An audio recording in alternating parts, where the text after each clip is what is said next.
Auburn edge defender Eku Leota is out for the season due to the injury he suffered against LSU. What does that mean going forward? We tell you on today's Locked On Auburn. Well, Zach, I actually just finished crushing some chicken farm. I am freaking ready to rock and roll. You are Locked On Auburn, your daily podcast on the Auburn Tigers. Part of the Locked On Podcast Network, your team every day. Yes, welcome on into Locked On Auburn, your daily Auburn Tigers podcast. I'm your host, Zac Blackerby. Thank you so much for making Locked On Auburn your first listen every single day. It's Tuesday. That means it is a Charlie Tuesday as we are joined by Auburn message board legend Charlie 5 live from Barbaritos. Eku Leota, supposedly out for the year, according to Bryan Harsin's statement yesterday. It's a big loss. It's definitely a big one. It's huge, man, and it's sad because he was really killing it. He was playing very, very good football, and playing his way, into a draft pick, possibly a high draft pick. He had gotten leaner, he gotten faster, seemed incredibly more explosive. I mean, what a loss! That sucks so bad.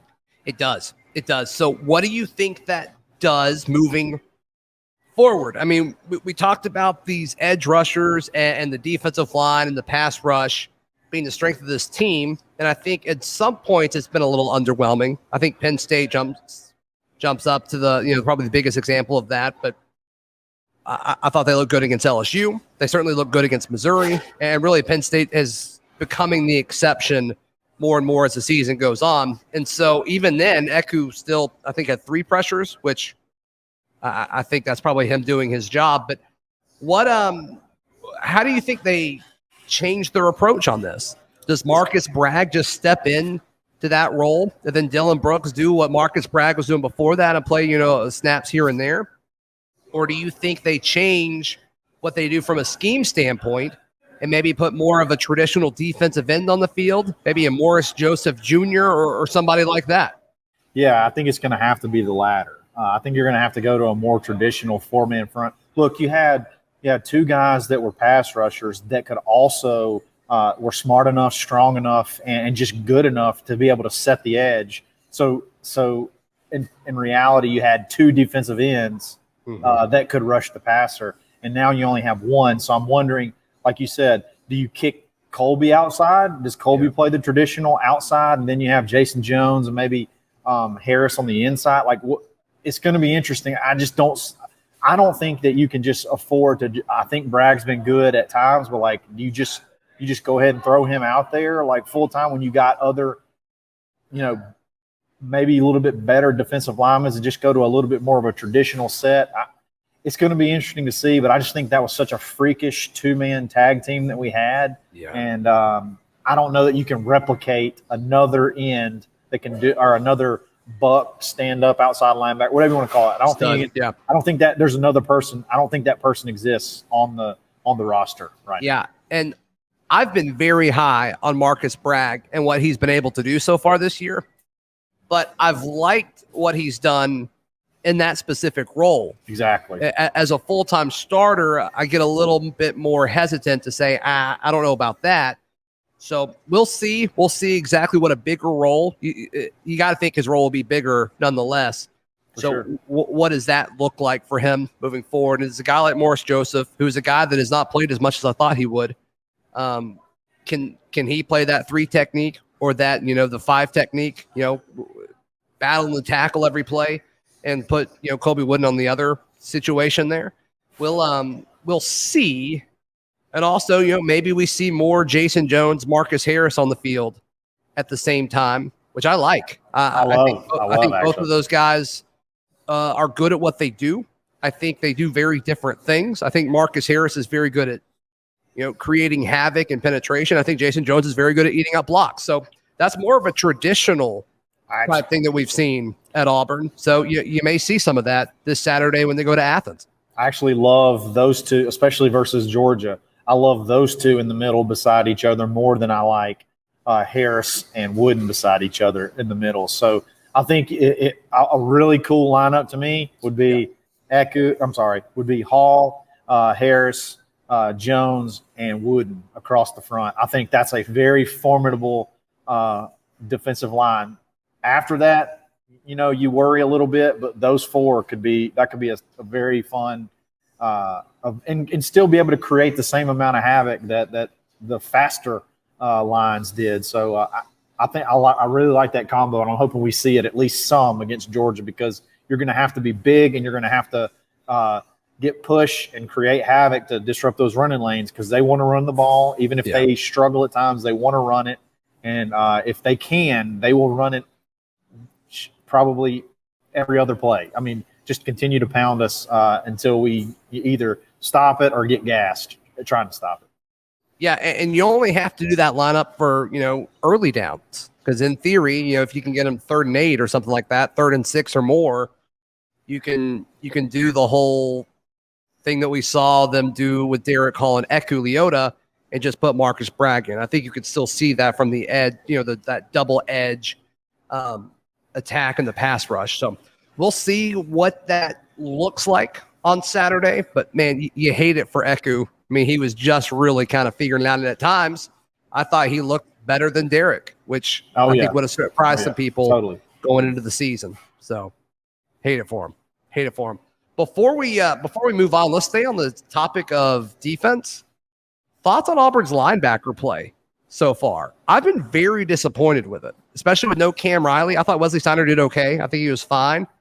But Owen Papo, this roster's only 5-star. It's just, if you were watching this game with somebody that didn't know anything about Auburn but knew football, and you're like, pick out the 5-star, they're not pointing to Owen Papo, and that's concerning. Yeah, it's I can't really put my finger on what's like missing with him, because physically all the attributes are there. Like, it's just like letting Emory out of the backfield. That's the only guy that you're supposed to cover. He seems to get caught in the wash too often. He doesn't, his fits, he doesn't fit in the right places sometimes. Right. But linebackers in general, Wesley Steiner seems to be able to get in the right position a lot of times, but he doesn't make the plays as much as you would like him to make. He didn't have a good stop on the goal line, probably the best tackle he's made all year, where he met the guy. They reviewed it and everything, met the running back in the air. It was right before I can't remember the quarterback's name. Jaden Daniels did the little read option and walked in. He met him at the goal line, made a beautiful play. But then later in the game, he meets Emory in the hole, and Emory just walks straight through him. So sure. I feel like Cam Riley has been sort of non-existent as well. Like, where has he been? But he got hurt supposedly against Missouri. Yeah, so but even before that, haven't really seen him since that first game. Linebacker play in general has been a big letdown. But we knew that coming in. That was a concern coming in. Linebackers could be something that could be a weakness. So and it's showing its head. It has been so far. What's not a weakness when it comes to protecting your home, Charlie 5? What's that?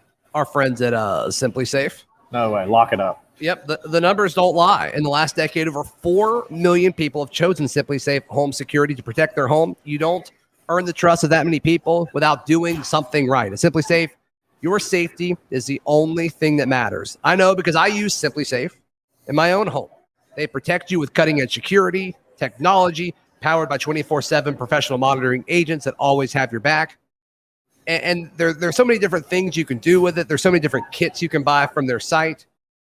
My family has been permanently scarred. We bought our first house several years ago, and then the day we went to move into it, it flooded.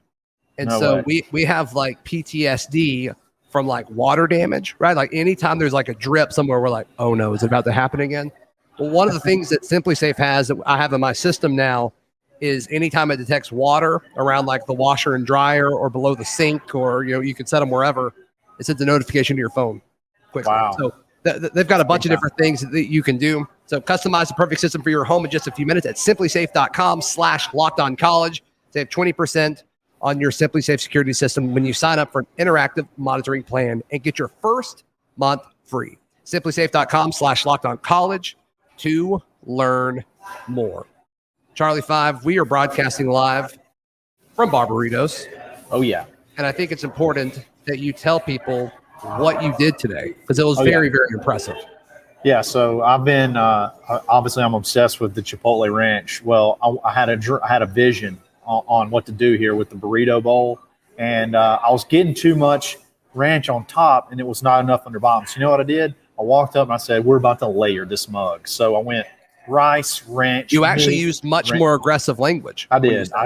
I cursed, but anyway, I said, "Go rice, ranch, meat, ranch, toppings, ranch." It was a Chipotle Ranch sensation. It was a big hit, and you destroyed it. Absolutely, not a single drop left. Yep. No, they've got so many cool things here at Barbaritos. Burrito bowls, burritos, tacos, nachos. I love their nachos. So be sure to check it out. Barbaritos. It's right next to the mall over here in Auburn with a new location downtown opening soon. So be sure to check that out. A lot of talk about the new offensive line that we saw against LSU.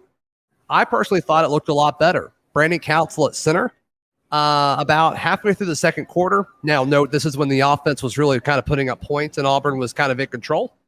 I was kind of asking myself the question, why didn't Brandon Council start the year at center? There were a few bad snaps, which is what you would expect, all things considered, but I think you got that anyway, if we're being honest. So, but what did you think about this offensive line? It made me ask the question, why did it take so many games to get to this version of it? I guess I see that talked a lot. I see that being the chatter quite a bit. And so I was like, man, I guess I watched, maybe saw it a little different. I didn't necessarily think the offensive line was worse. I just didn't really see a lot of difference. I saw that we had 120 yards come off of 2 busted plays of the close to 170 yards of offense we had in the first quarter, where everybody was like, man, what's going on? The script's working. But it was really, Robby scrambled away from pressure and found Javarius Johnson wide open. And then he did it again and found Jarquez, which Jarquez running a route 15 yards downfield. Like, that was kind of blew my mind. But anyway, that's where, like I said, a 50-yard play and a 60-yard play. And then this of Power 5 opponents that we faced, this was only the second best yards per carry that we had. So we actually had more yards per carry against Penn State than we did against LSU. It could be that it was such a rebound. It was so much better than the Missouri to start off with, because Missouri we averaged like a little over a yard per carry. But I don't necessarily think it's like this magic combination we found. I think it's just a combination of just from the eye test, though. I mean, just from watching it, didn't you feel like there was more of a push in the middle, like at the line of scrimmage? I certainly thought so. I thought the tackles let more guys through than what you would like to see, obviously. And I'm not saying the offensive line is perfect. I'm not saying it's elite. I'm not even saying it's good. But I just think it was better than it has been. And I don't know if that's all Brandon Council. Let's give props to Alec Jackson, who was that other guard that kind of earned a spot throughout all of this, over Keandre Jones, which is fascinating. That is a fascinating thing. Like, what in the world? Put like Keandre Jones and Cam Petway next to each other. It's like, what happened to you guys? Like, so much hype, and then you just fall off. I hate it for him. But props to Alec Jackson too. I thought the interior looked better than what we've seen so far. Yeah, I mean, like I said, on first glance, you think that, but then you go look at the numbers, and it's like it wasn't that much different than what we've seen. So I'm glad that I will say this. Brandon Council over Jaleel Irvin at center is clearly night and day. Like, I think that's the biggest.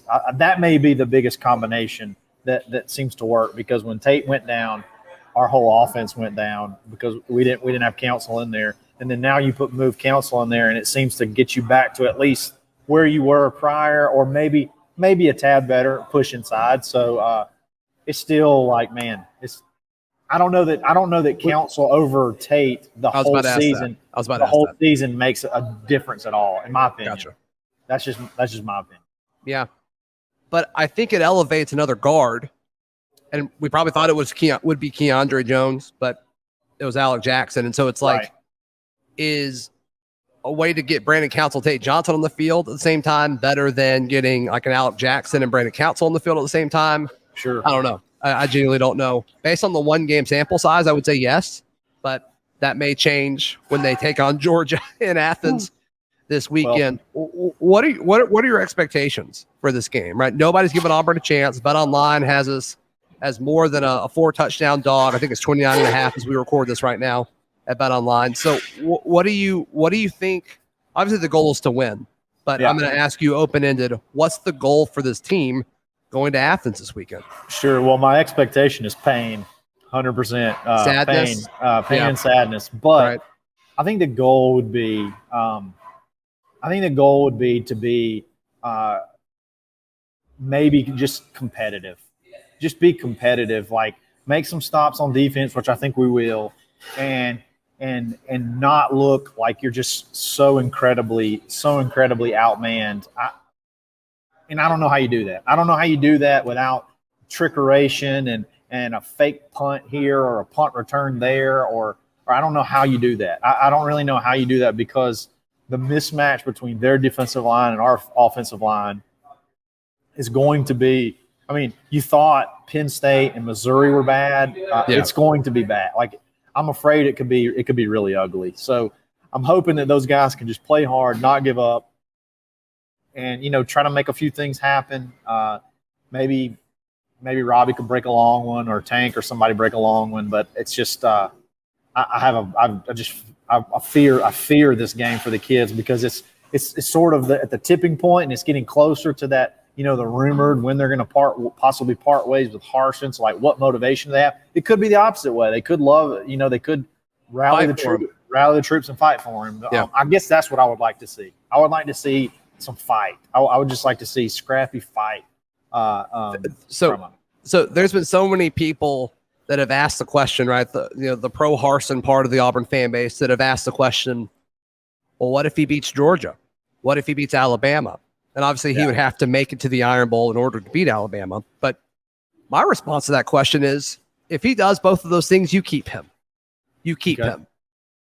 But I just don't see that happening, Charlie 5. But I mean, if he does do that, if he wins in Athens, and in order for him to make it to the Iron Bowl, he has to win in Oxford. And all of a sudden, if you have 2 top 10 road wins, I don't think you can move on from him. Do I think that's going to happen? No, I don't. But like we said, going into the season, winning cures everything. And so for the pro Harsin folks, because I've apparently been more negative than I realized about this, which I respect. Thank you for calling me out. He's going to have to do that. He's going to have to pull off 2 ridiculous upsets on the road in back-to-back weeks. And I think you give him more time at that point. But I don't think it's going to happen. No, I don't either. And do you agree with me though? If you win both of those, can you fire him?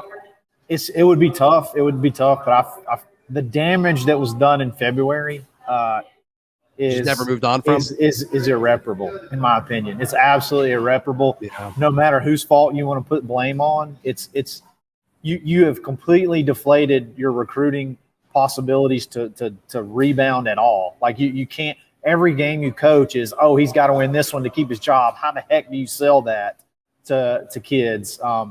You can't. Like if I said 2 top 10 wins on the road doesn't save it, doesn't fix that. I don't think so. I don't think. Okay. First of all, I don't think it happened. I don't think it's possible. No, this is 100% hypothetical. Yeah. But no, I don't think that, because it's not going to change the mind of the people that are making the decisions, and maybe that's fair that their minds wouldn't be changed by that. But what happened in February is like the torpedoing of a coach, right or wrong, the way it was done you can't come back. You can't come back from it on either side, in my opinion. Yeah. We're about to be joined by Auburn tight end John Samuel Shenker, Charlie 5. But before we get to that, how can people find you, hear you, support you, all that stuff? Absolutely. Find me on Twitter at _Charlie_5 and the Locked On Auburn Discord. The Auburn Live, the Corner message board are Monday, Wednesday, Friday on the Dad Bod Golf Pod. That is Charlie 5, Auburn message board legend, joining us today. If you haven't tried Built Bar Puffs yet, you are depriving yourself of one of life's greatest joys. And guess what? There is a new flavor, indulgent cookie dough covered in chocolate. That's right. Built has done it again. Let me introduce you to your new favorite, cookie dough chunk puffs. They have a light and chewy texture real cookie dough chunks. And of course, they're covered 100% in real chocolate. They're delicious. You're going to love the new cookie dough chunk. And if for some reason that's not up your alley, Built has a ton of different flavors. You can check them all out at built.com. Use promo code LOCKEDON15, LOCKEDON15, LOCKEDON15 to get 15% off your order. Use promo code LOCKEDON15 for 15% off. That is at built.com. Also want to shout out our friends at Alumni Hall. If you are getting ready for basketball season coming up, or you need more wardrobe options for football, we get a little bit of a break before the next home game, but be sure to check out our friends at Alumni Hall. And if you are an out-of-towner, which a lot of you are, and a lot of you guys have messaged me saying that you've loved the experience of ordering from Alumni Hall, just go to alumnihall.com. They have stuff for any type of Auburn fan, whether you've got dogs or cats or little kids. They've got it all for you. And really cool memorabilia, really cool decor. Check it all out, alumnihall.com. We're now joined by Auburn tight end John Samuel Shenker. Our weekly visits with John Samuel Shenker brought to you by the Crawford Willis Group at EXP Realty. And you guys were moving the ball on offense early, jumped up to a quick 17 points. What was the biggest difference after that, Shanker? I mean, what was the kind of the biggest adjustment that was made that impacted that? Yeah, I think a big piece of it was that fumble for a touchdown with LSU. And I thought that took some of the steam out of some of the guys.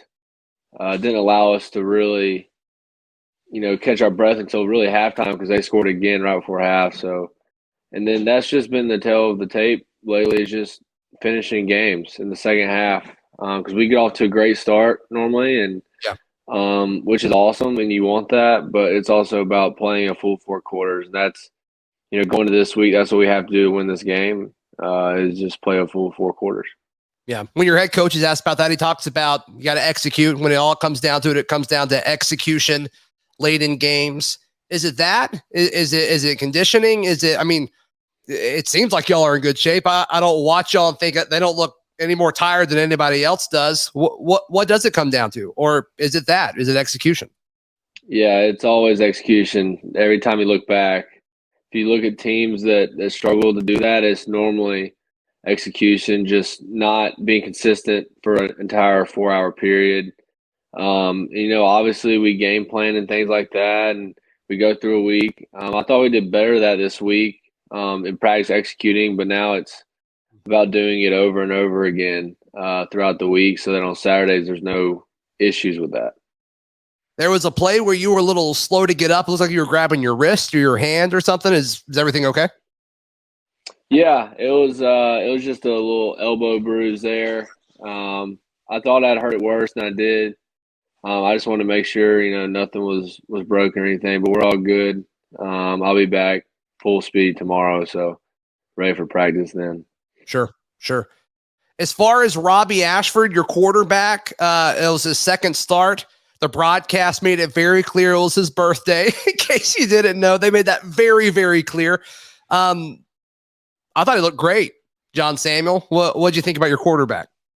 I agree. I thought we knew going into that week that we had to throw the football because Missouri really packed in the box, and we knew that in order for us to be successful on offense, we had to throw the football, and he did a wonderful job, especially being his second start. I mean, that's a lot for a guy, especially in the SEC. So really happy to see that. It's a lot that we can learn from, but that's a lot of growth there in that week.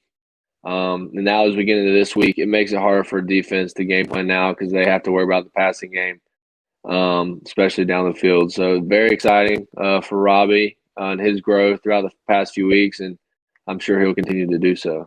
What kind of player do you think he can be when it's all said and done by the time he leaves Auburn? I mean, he's got natural ability. He seems like he's a gamer. I don't think there's any question about that. He's clearly athletic. What's Robby's upside in your mind? Yeah, I think he's just getting his talent tapped into because he hasn't really played, right? He didn't play at Oregon. Now he's getting his opportunity. Obviously a great athlete. And once I think he understands the game more, just understanding pre-snap and operating of an offense, once he really gets comfortable with that throughout his next few years, I mean, there's really no telling just because he hadn't played much at all. But what you've seen, I mean, that's pretty raw talent that you've seen so far, in my opinion. So if he wants it, he can get anything that he wants. Honestly, the talent's there. He's just is he willing to put in that work each and every day, and he's been up to that so far. Yeah, so that's exciting. That's exciting for sure.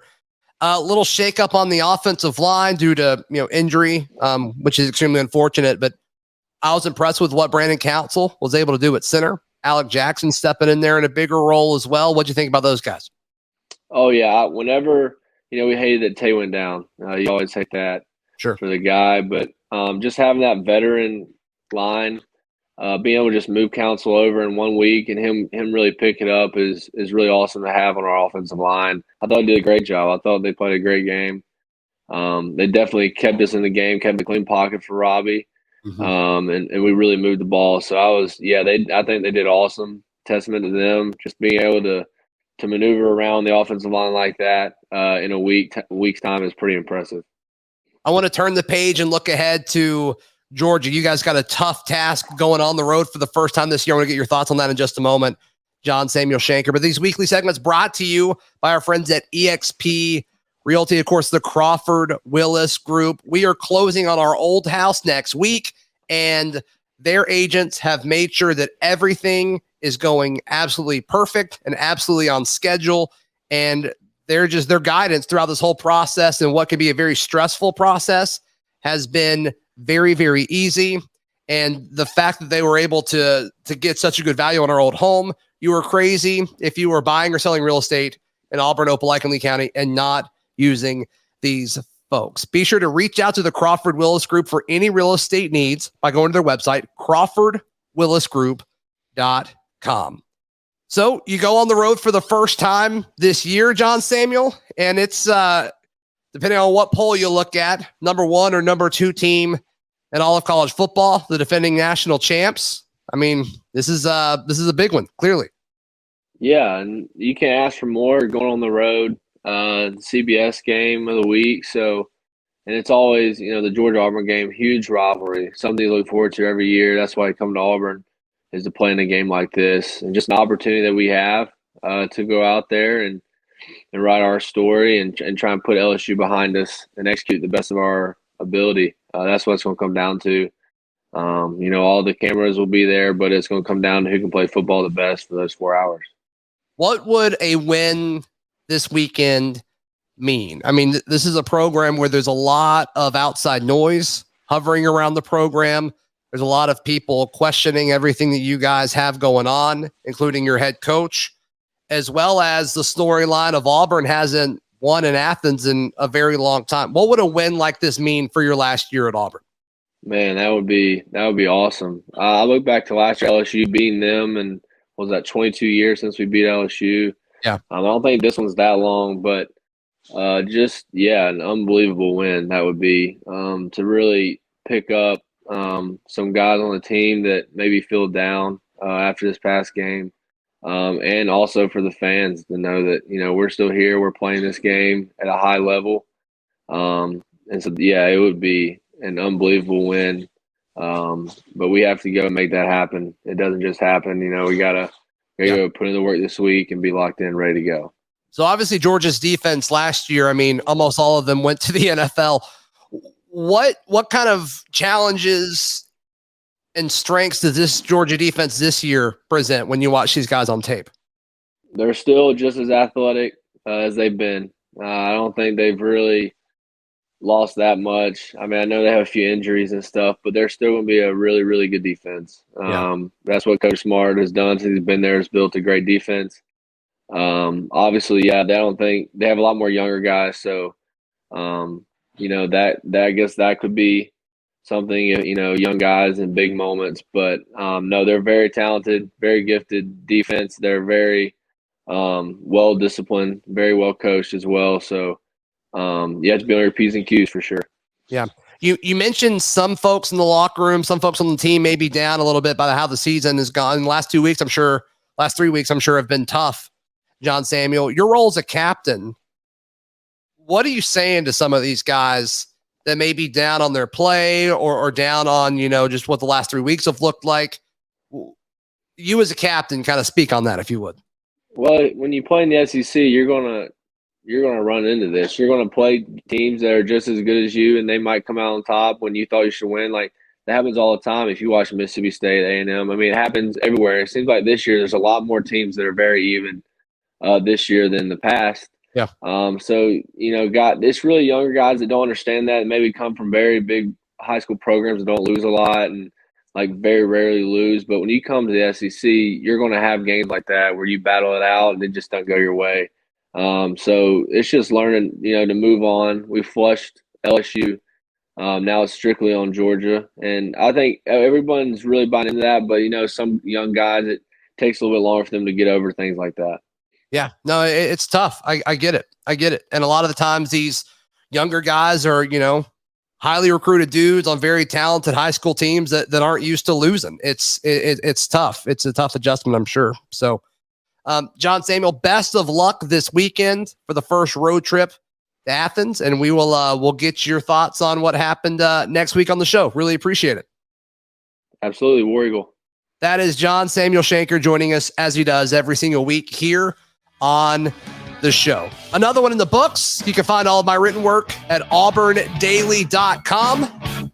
And we'll be back tomorrow right here on Locked On Auburn.